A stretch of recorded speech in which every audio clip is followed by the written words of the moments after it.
Une pensée de Dieu. Le soi-même est un sujet. Je commence comme un sujet primordial. Je suis parti d'une substance. Le substance est Dieu. Dieu est toute chose qui existe.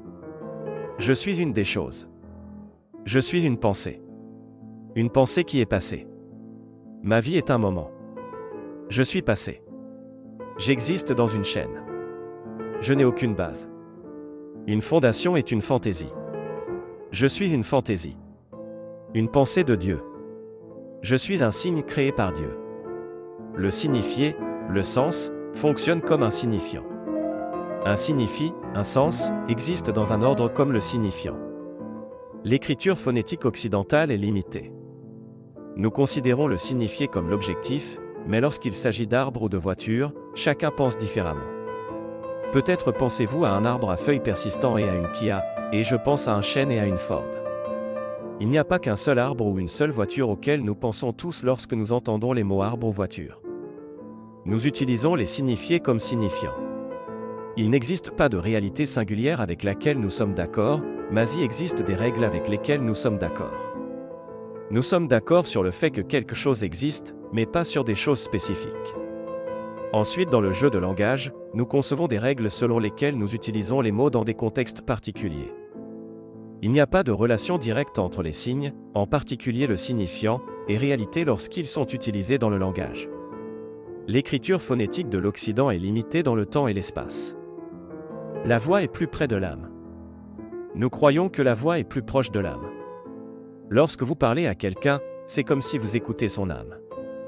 Selon Aristote, les sons émis par la voix sont les symboles des états de l'âme. Ensuite, l'écriture phonétique est alors considérée comme proche de l'âme, et toutes les autres formes d'écriture sont considérées comme barbares. Plus les philosophes argumentent, plus ils soutiennent que la voix vient en premier, mieux c'est. Les philosophes appelaient Socrate celui qui n'écrivait pas. De plus en plus de gens croient qu'il n'y a pas de signe linguistique antérieur à l'écriture. Les mathématiques sont une forme d'écriture. Derrida soutient et débat que la parole est une forme d'écriture. Le forme absolue du logo, de la science, est mathématique, mais la voix est quelque chose de proche de logo, quelque chose de mathématique, quelque chose sans articulation, quelque chose de proche des dieux égyptiens de l'écriture. Les mathématiques sont une forme d'écriture. La nature est écrite dans le langage des mathématiques.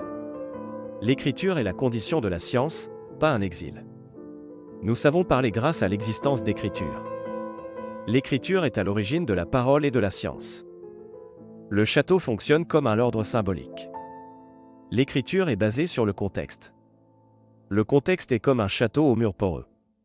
Pour certains, les murs sont solides, mais ils doivent empêcher certains éléments malhonnêtes, rebelles et indisciplinés d'entrer. D'un point de vue individuel, le château est fort, solide, mais le château est faible. Les fonctions individuelles agissent comme si le château était faible. Si les murs sont solides, pourquoi lutter contre les idées qui entrent dans le château, et plus important encore, comment les idées entrent-elles dans le château? Le château fonctionne comme le langage, comme le Dieu de Spinoza, il n'y a pas rien à l'extérieur. Le château fonctionne comme l'ordre symbolique. Tous sont dans l'intérieur et tous sont soumis à la voix du Père. Il n'y a rien à l'extérieur qui soit important ou significatif. Mais il faut combattre, lutter, contre ce qui vient de l'extérieur. Cette loi de la raison qui dit que nous devons surmonter le monde extérieur n'est pas rationnelle. Pour être rationnel, l'individu doit avoir la capacité d'appliquer la raison, la logique de base, à divers faits. Si vous voyez le château comme une forteresse, alors vous n'utilisez pas la raison.